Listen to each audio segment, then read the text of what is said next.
పంచమం స్కందమాత. స్కందుడు అంటే సుబ్రహ్మణ్యేశ్వర స్వామి. ఆయన తల్లి కాబట్టి స్కందమాత అనేది ఒక నామమైతే స్కందహ అనే పదానికి ఇంకో అర్థం భుజం. భుజాలయందు ఎక్కువ బలాన్ని నిక్షిప్తం చేయగల తల్లి కాబట్టి స్కందమాత అనే పేరు కూడా వర్తిస్తుంది. ఆకుపచ్చ రంగు, నీలిరంగు కలిపిన మిశ్రమ వర్ణం ఉన్న వస్త్రాన్ని ధరించి ఉంటారు ఈ అమ్మ.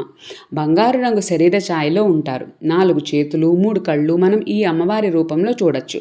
పైన ఉన్న 2 చేతులలో 2 కమలాలు, కుడి చేతితో అభయముద్ర, ఎడమ చేతితో తన ఒడిలో ఒక చంటి బిడ్డను పట్టుకుని దర్శనమిస్తారు. ఒడిలో ఉన్న ఆ బిడ్డే స్కందుడు.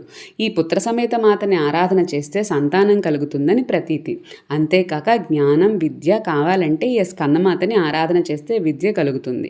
ఎరుపు రంగు పువ్వులతో పూజ, దుర్గా లేదా మీనాక్షి అక్షోత్రంతో పూజ, పరవాన్నాన్ని నైవేద్యంగా సమర్పించాలి. సద్విద్య, బుద్ధి, జ్ఞానం, సంతానం ఇచ్చే తల్లిని ఆరాధించి మనందరం అనుగ్రహం పొందుదాం.